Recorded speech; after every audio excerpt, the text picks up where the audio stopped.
Hello students.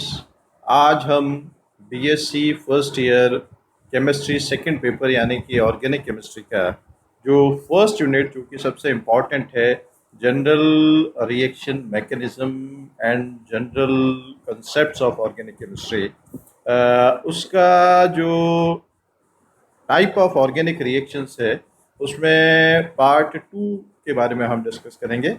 Last run पे हमने type of reagents क्या होते हैं, न्यूक्लियोफाइल्स क्या होते हैं, इलेक्ट्रोफाइल्स क्या होते हैं, फ्री रेडिकल्स क्या होते हैं, उनके बारे में डिस्कस किया था।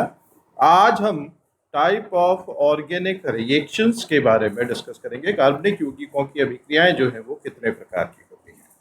तो उसमें सबसे पहली जो रिएक्शन है वो है सब्स्टिट्यूशन रिएक्शन यानी कि प्रतिस्थापन अभिक्रिया। उसमें बेसिकली 4-5 इंपॉर्टेंट रिएक्शन है। प्रतिस्थापन अभिक्रिया यानी कि सब्स्टिट्यूशन रिएक्शन, योगात्मक अभिक्रिया यानी कि एडिशन रिएक्शन, विलोपन अभिक्रिया यानी कि एलिमिनेशन रिएक्शन और रीअरेंजमेंट यानी कि पुनर्विन्यास अभिक्रिया। तो हम इसमें जो फर्स्ट पार्ट जो सब्स्टिट्यूशन या प्रतिस्थापन अभिक्रिया है उसके बारे में हम डिस्कस करेंगे। Substitution reactions are those reactions in which atom or group of atoms directly attached to carbon in the substrate molecule is replaced by another atom or group of atoms।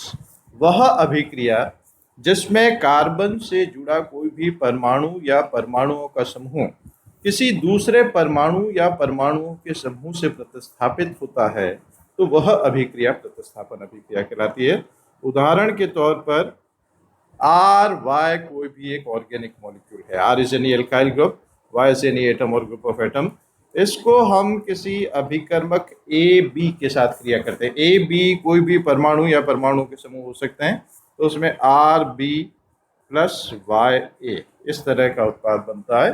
तो अब इसमें क्या हो रहा है, कार्बन यानी कि एल्काइल ग्रुप से जो परमाणु या परमाणु का समूह वाई था वो किसी दूसरे परमाणु या परमाणुओं के समूह बी से प्रतिस्थापित हो रहा है, तो ये जो अभिक्रिया है ये प्रतिस्थापन अभिक्रिया कहलाती है। For example, the chlorination of methane in presence of UV light. Methane का पराबैंगनी प्रकाश की उपस्थिति में जो क्लोरीनीकरण करते हैं वो इसका उदाहरण है।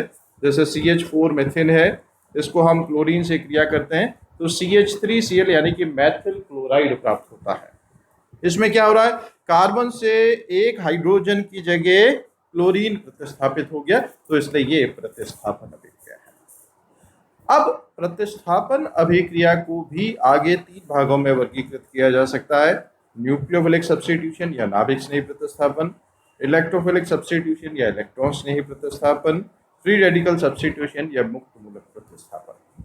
तो इसमें आज हम पहले न्यूक्लियोफिलिक सब्स्टिट्यूशन या नाभिक स्नेही प्रतिस्थापन क्या होता है उसके बारे में डिस्कस करेंगे। तो अब इसमें जैसा कि नाम से स्पष्ट है, न्यूक्लियोफिलिक सब्स्टिट्यूशन यानी कि यहाँ पर जो प्रतिस्थापन होता है वो किसका होता है, नाभिक स्नेही का होता है। ये जो बी है ये कोई नाभिक स्नेही हो, वो नाभिक स्नेही आकर के कार्बनिक अणु में प्रतिस्थापित होता है, तो इस प्रकार की अभिक्रिया जो है वो नाभिक स्नेही प्रतिस्थापन कहलाती है। अब इस न्यूक्लियोफिलिक सब्स्टिट्यूशन में क्या होगा, जैसे ये आर यानी कि एल्काइल ग्रुप है जिसमें कार्बन से कोई भी परमाणु उदाहरण के तौर पर हेलोजन जुड़ा हुआ है, अब उसको किसी नाभिक स्नेही के साथ क्रिया कराते हैं। नाभिक स्नेही न्यूक्लियोफाइल क्या होते हैं, they are electron rich species, electron धनी होते हैं जिन पर या तो ऋणावेश होता है या न्यूट्रल हो पर उन पर एकाकी इलेक्ट्रॉन युग्म होता है। तो वो न्यूक्लियोफाइल एल्किल हैलाइड से क्रिया करके और इस तरह का प्रतिस्थापन उत्पाद देता है जिसमें कि हैलोजन हैलाइड आयन के रूप में निकल जाता है, जिसको हम छूटने वाला समूह या लीविंग ग्रुप के नाम से जानते हैं। और वो लीविंग ग्रुप हट करके और नाभिक स्नेही इसमें सबस्ट्रेट में प्रतिस्थापित होकर के और इस तरह का सब्स्टिट्यूशन प्रोडक्ट या प्रतिस्थापन उत्पाद देता है। जैसे कि उदाहरण के तौर पर मैथिल क्लोराइड है, इसको जलीय क्षार किसी से भी क्रिया करें जिसमें हाइड्रोक्साइड आयन उपस्थित होगा, वो नाभिक स्नेही के रूप में मैथिल समूह से क्लोरीन की जगह जुड़ जाता है, क्लोरीन क्लोराइड के रूप में निकल जाता है और मैथिल एल्कोहल उत्पाद के रूप में प्राप्त हो जाता है। तो यहाँ पर प्रतिस्थापन किसका हो रहा है, OH- आयन का हाइड्रोक्साइड आयन का। तो ये नाभिक स्नेही प्रतिस्थापन का उदाहरण है, जिसमें एल्किल हैलाइड जलीय क्षार से क्रिया करके अल्कोहल देता है। अब ये है प्रोपिल आयोडाइड। अब प्रोपिल आयोडाइड में जब हम SH- ion potassium hydrogen sulphide KSH से क्रिया करें तो SH- आयन नाभिक स्नेही के रूप में यहाँ पर प्रतिस्थापित होकर के और इस तरह का प्रोपेन थायोल उत्पाद के रूप में देता है। तो यहाँ पर भी SH- आयन नाभिक स्नेही के रूप में प्रतिस्थापित हो रहा है, तो ये भी नाभिक स्नेही प्रतिस्थापन है। इसी तरह से एथिल ब्रोमाइड, इसकी क्रिया मेथॉक्साइड आयन के साथ करें तो मेथॉक्साइड आयन यहाँ नाभिक स्नेही के रूप में इस पे जुड़ करके सोडियम मेथॉक्साइड CH3ONA के साथ क्रिया करें तो मेथॉक्साइड आयन ब्रोमीन की जगह प्रतिस्थापित होकर के और डाई मेथिल ईथर उत्पाद के रूप में मेथिल एथिल ईथर उत्पाद के रूप में परिवर्तित होता है। तो यहाँ पर ब्रोमाइड आयन लीविंग ग्रुप है और उस Br की जगह OCH3 नाभिक स्नेही के रूप में प्रतिस्थापित होकर के और ईथर उत्पाद के रूप में। तो जब प्रतिस्थापन नाभिक स्नेही का होता है तो वो प्रतिस्थापन अभिक्रिया नाभिक स्नेही प्रतिस्थापन अभिक्रिया कहलाती है। अब नाभिक स्नेही प्रतिस्थापन अभिक्रिया भी तीन तरह की है। SN1 अभिक्रिया यानी कि यूनिमॉलिक्यूलर न्यूक्लियोफिलिक सब्स्टिट्यूशन, एकल अणुक नाभिक स्नेही प्रतिस्थापन। अब एकल अणु या यूनिमॉलिक्यूलर, मॉलिक्यूलरिटी से हम क्या समझते हैं, आणविकता या मॉलिक्यूलरिटी किसी भी रिएक्शन की क्या होती है, ये उन क्रियाकारक अणुओं की संख्या है जो कि रासायनिक अभिक्रिया में भाग लेते हैं। कब? जब सिंगल स्टेप रिएक्शन हो, सरल रिएक्शन है, सिंपल रिएक्शन है जो कि एक ही पद में हो रही है। परंतु यदि कोई अभिक्रिया एक से अधिक पद में होती है तो जो गति निर्धारक पद, रेट डिटरमिनिंग स्टेप कौन सा होता है, जो कि सबसे स्लो स्टेप होता है, सबसे धीमा पद होता है, वो पद गति निर्धारक पद कहलाता है। तो उस गति निर्धारक पद में कितने क्रियाकारक के अणु भाग लेते हैं वो उसकी मॉलिक्यूलरिटी या आणविकता कहलाती है। तो एकल अणुक नाभिक स्नेही प्रतिस्थापन पहला ये है। फिर सेकंड है SN2 बाइमॉलिक्यूलर न्यूक्लियोफिलिक सब्स्टिट्यूशन, द्विअणुक नाभिक स्नेही प्रतिस्थापन, यानी कि इसमें अभिक्रिया की आणविकता जो है वो क्या होती है, मॉलिक्यूलरिटी 2 होती है, यानी कि इसमें गति निर्धारक पद में क्रियाकारक के 2 अणु भाग लेते हैं। और थर्ड इसमें है SNI यानी कि इंट्रामॉलिक्यूलर नाभिक स्नेही प्रतिस्थापन। यहाँ पर 1 क्या है, 1 स्टैंड फॉर यूनिमॉलिक्यूलर, S का मतलब क्या है, सब्स्टिट्यूशन, N का मतलब क्या है, नाभिक स्नेही। इसी तरह से यहाँ पर I का मतलब है इंट्रामॉलिक्यूलर या internal, S for substitution, N for nucleophilic. तो आंतरिक नाभिक स्नेही प्रतिस्थापन यानी कि with in the same molecule जो है वो न्यूक्लियोफिलिक सब्स्टिट्यूशन होता है, तो वो इंटरनल न्यूक्लियोफिलिक सब्स्टिट्यूशन कहलाती है। तो इन रिएक्शंस को SN1 SN2 को आगे फिर अभी हम डिटेल में डिस्कस करेंगे और इसमें हम क्या क्या डिस्कस करेंगे, डेफिनेशन विद एग्जांपल्स, उसका मैकेनिज्म क्या है, क्रियाविधि क्या है, उसकी काइनेटिक्स क्या है, रासायनिक बल गतिकी के बारे में, उसकी स्टीरियो केमिस्ट्री क्या है, त्रिविम रसायन क्या है उसके बारे में, और कौन कौन से फैक्टर्स या कारक ऐसे हैं जो कि अभिक्रिया की दर को प्रभावित करते हैं, ये पॉइंट हम एक एक करके डिस्कस करेंगे। तो इसमें पहले हम लेते हैं SN2 रिएक्शन या बाइमॉलिक्यूलर न्यूक्लियोफिलिक सब्स्टिट्यूशन, द्विअणुक नाभिक स्नेही प्रतिस्थापन। उदाहरण के तौर पर मैथिल ब्रोमाइड CH3Br है, इसकी अभिक्रिया हाइड्रोक्साइड आयन जलीय क्षार, जलीय NaOH या जलीय KOH से करें तो OH- आयन सब्स्टिट्यूट देगा। तो वो OH- आयन यहाँ पर मैथिल ब्रोमाइड में ब्रोमीन की जगह सब्स्टिट्यूट होता है और ब्रोमीन ब्रोमाइड आयन के रूप में निकल जाता है, जिसको हम लिविंग ग्रुप या छूटने वाला समूह कहते हैं। अब इसमें ये नाभिक स्नेही जो है वो अलग अलग तरह के हो सकते हैं और नाभिक स्नेही अलग अलग होने पर उत्पाद जो बनेंगे वो भी अलग अलग उत्पाद बनेंगे। तो ये बाइमॉलिक्यूलर न्यूक्लियोफिलिक सब्स्टिट्यूशन कैसे है, इसकी क्रियाविधि क्या है, वो हम डिस्कस करें। तो इसमें क्या होता है, ये मैथिल ब्रोमाइड है। अब इस मैथिल ब्रोमाइड में जिस दिशा में ब्रोमीन जुड़ा हुआ है उसकी विपरीत दिशा से ये नाभिक स्नेही OH- इस कार्बन पर आक्रमण करेगा। विपरीत दिशा से यहाँ पर आक्रमण कर रहा है, ब्रोमीन जहां पर है जिस दिशा से उसकी विपरीत दिशा से आक्रमण करता है और इस तरह की ट्रांजिशन स्टेट या संक्रमण अवस्था इसमें प्राप्त होती है।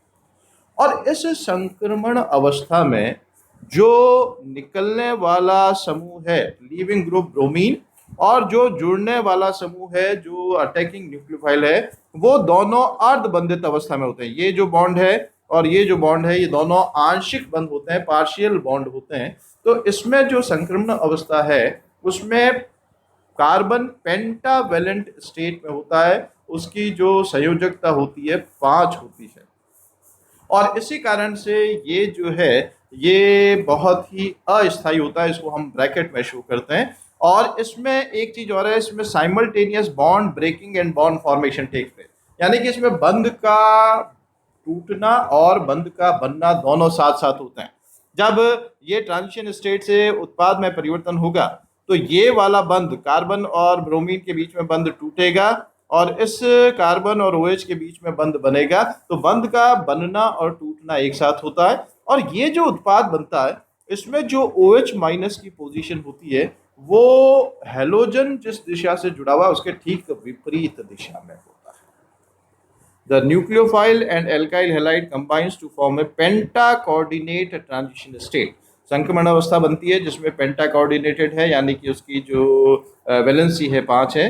This is a slow rate determining step. वैसे ये एक ही पद में अभिक्रिया हो रही है क्योंकि ये तो संक्रमण अवस्था है, ट्रांजिशन स्टेट है, जो कि एक्चुअली एग्जिस्ट नहीं करती है, ये काल्पनिक होती है, इमेजिनरी होती है। तो एक ही ये पद में क्रिया हो रही है, तो यही गति निर्धारक पद है। और इस गति निर्धारक पद में नाभिक स्नेही और एल्किल हैलाइड दोनों भाग ले रहे हैं।